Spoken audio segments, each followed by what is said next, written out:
Assalamualaikum warahmatullahi wabarakatuh.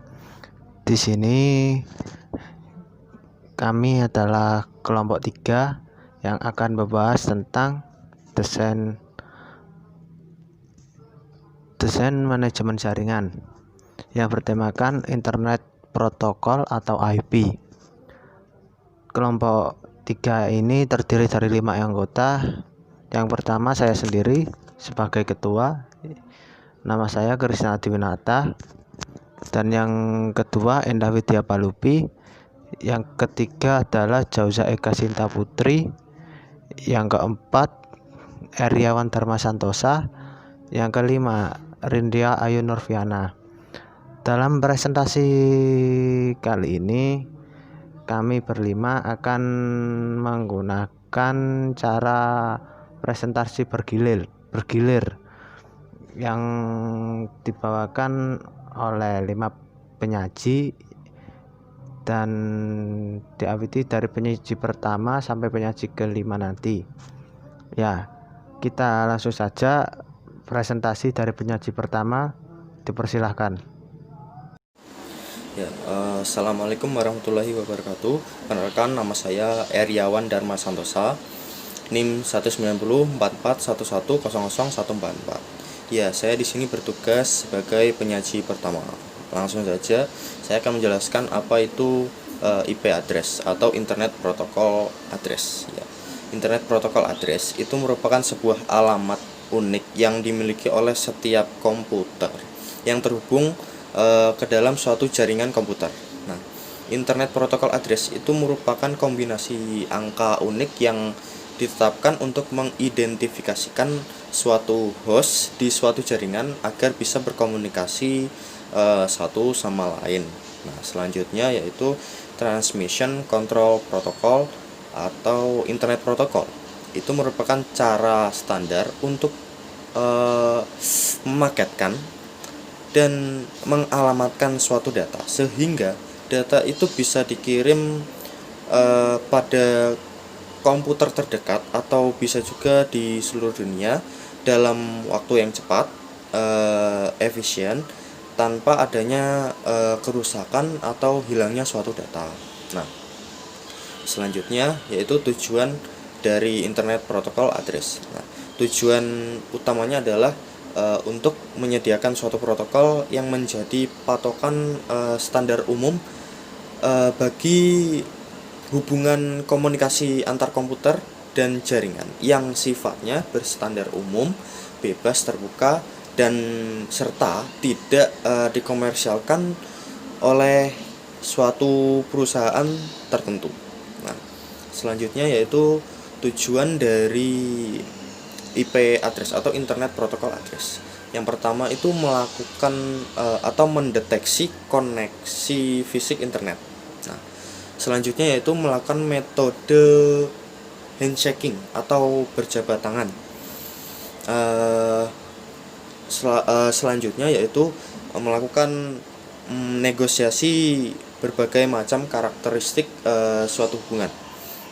Selanjutnya yaitu mengawali dan mengakhiri suatu pesan atau session internet protokol. Selanjutnya yaitu memformat pesan yang digunakan internet protokol pada saat terjadinya error pada saat pengiriman suatu data. Selanjutnya yaitu mengkalkulasi dan menentukan jalannya pengiriman. Dan yang terakhir mengakhiri suatu koneksi pada jaringan internet. Nah, ya selanjutnya materi akan dilanjutkan oleh rekan saya yaitu penyaji 2.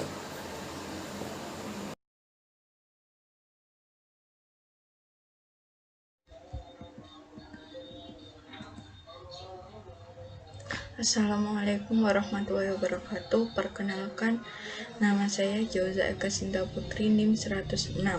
Sini saya akan menjelaskan tentang IP atau Internet Protocol.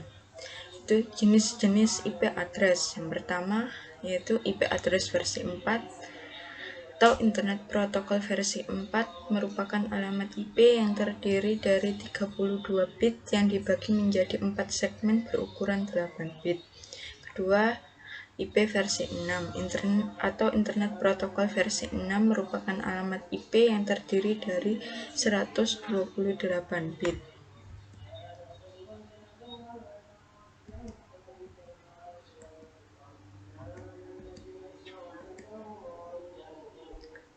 Struktur IP address 1. Sebuah IP address merupakan 32 bit yang terdiri dari bilangan biner 1 dan 0.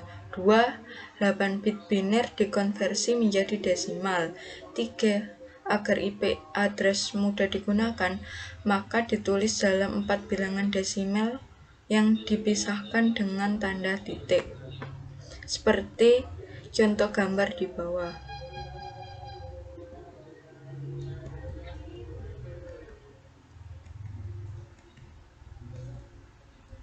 Kemudian ada bagian-bagian IP address. 1.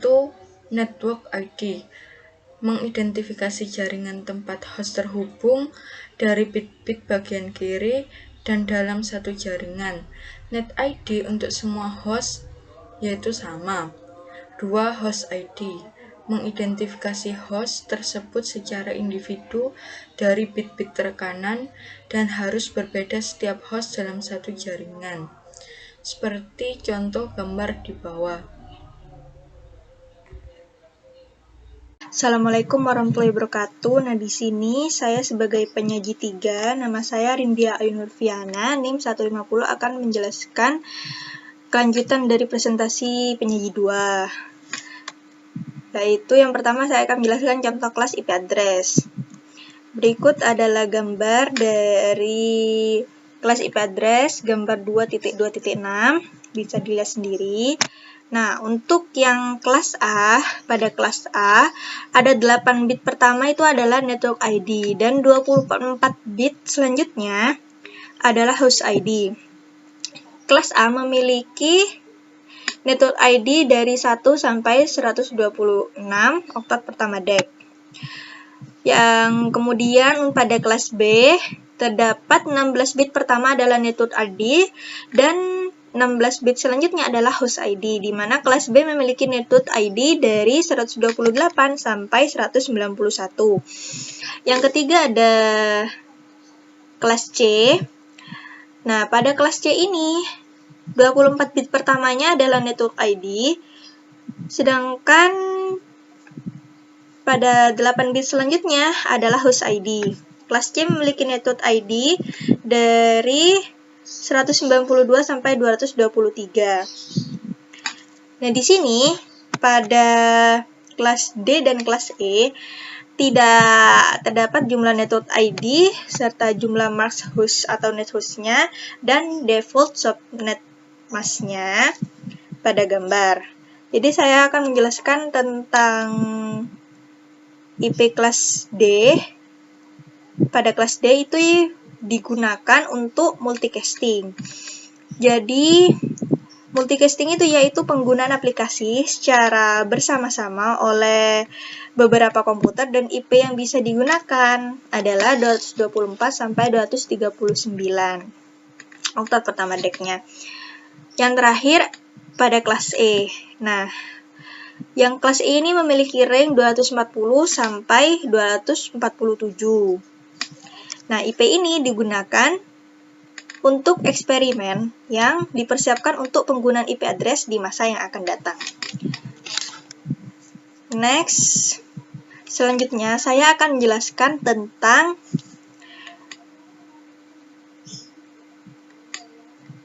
tipe-tipe IP address. Biasanya dalam sebuah alokasi IP address ada 3 jenis IP address. 3 tipe alamat pada IP address tersebut yaitu ada alamat network, alamat broadcast, dan alamat host.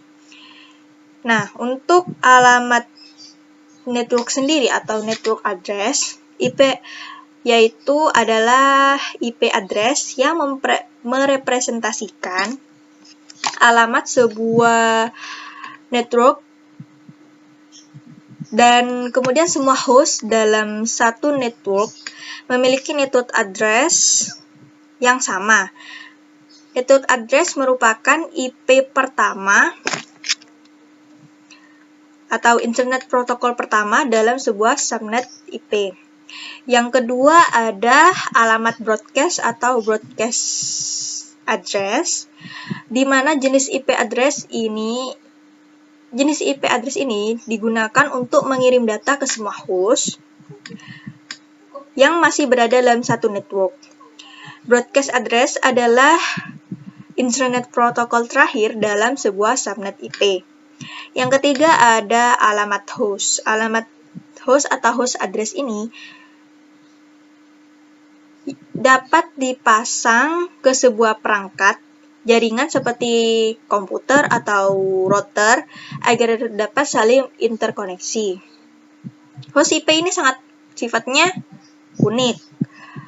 Dalam artian dalam sebuah network tidak boleh ada host internet protokol yang sama.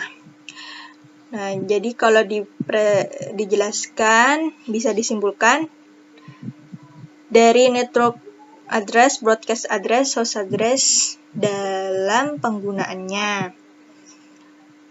Next.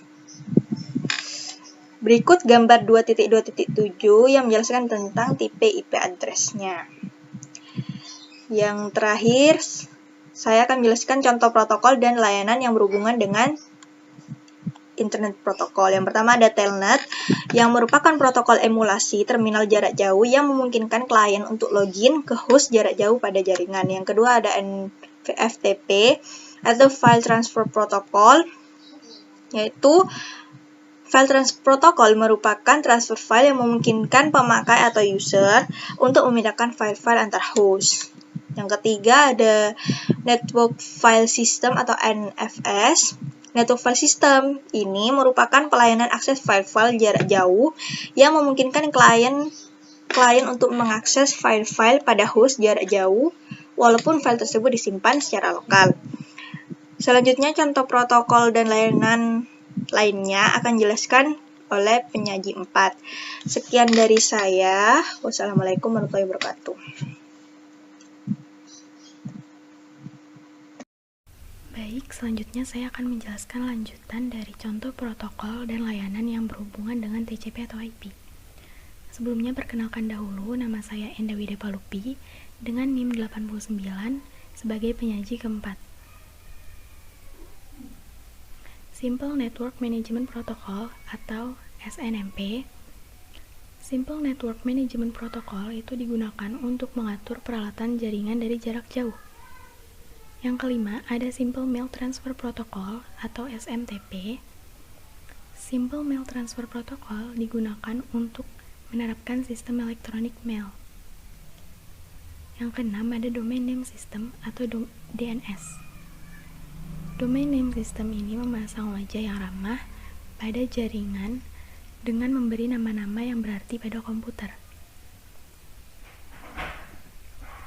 Selanjutnya ada dua hal penting dalam TCP atau IP.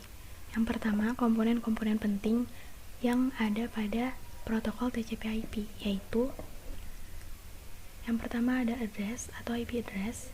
Address atau IP address dimiliki oleh masing-masing sistem pada jaringan yang berfungsi sebagai pengenal sistem dalam jaringan.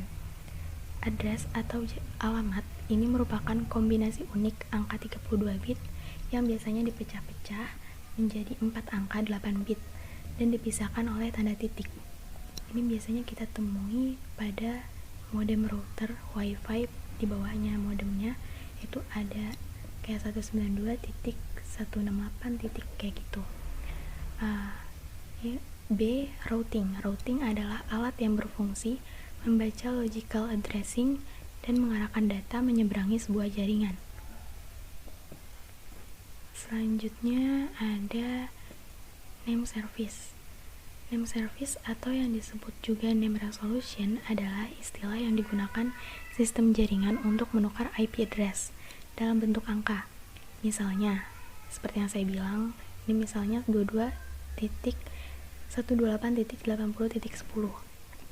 ke bentuk yang lebih mudah dipahami atau diingat, seperti www.active.com /yang/generation/ yang dikenal sebagai domain names atau domain name service atau DNS. Nah, jadi DNS ini bisa kita simpulin kayak alamat web yang suka kita browsing itu.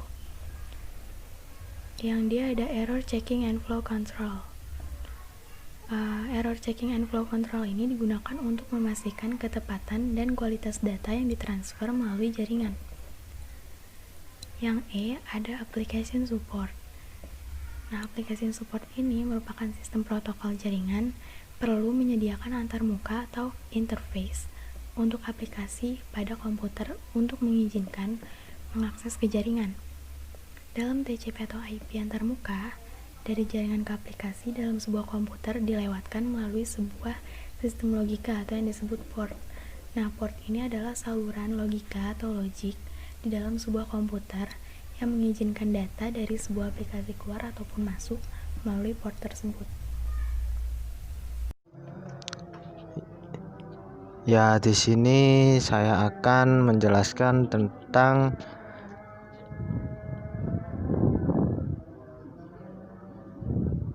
dua hal penting dalam TCP/IP, yaitu lanjutan dari presentasi yang tadi, yaitu yang kedua, model pengiriman data pada TCP/IP. Dalam pengiriman data lewat IP, data yang dikirimkan disebut datagram atau biasa juga disebut dengan paket. Datagram terdiri dari header atau bagian awal file dan data yang didefinisikan oleh aplikasi pengirim atau penerima. Header berisikan informasi address yang digunakan untuk mengantarkan datagram ke tujuannya. TCP/IP telah dikembangkan dengan teknik pengiriman secara full duplex, yaitu aliran pengiriman paket secara dua arah pada waktu yang bersamaan, sehingga tiap sistem dapat terus mengirimkan paket data tanpa harus menunggu balasan dari sistem yang dituju. Teknik ini memungkinkan untuk membaca atau menulis melalui jaringan seperti membaca atau menulis file pada disk penyimpanan. Hal ini dilakukan untuk memperkecil turnaround time yang berakibat menurunnya waktu respon dari komputer yang digunakan. Ya, itu tadi adalah keseluruhan dari presentasi kelompok kami.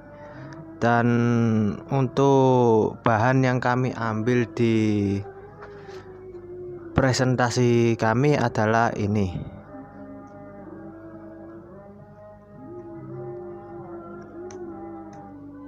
yaitu Farhad ST MMSI MSc Desain dan Manajemen Jaringan Komputer Network Layer Universitas Gunadarma 5-11. Itu page-nya diakses di farhana.salim.staff.gundarma.ac.id.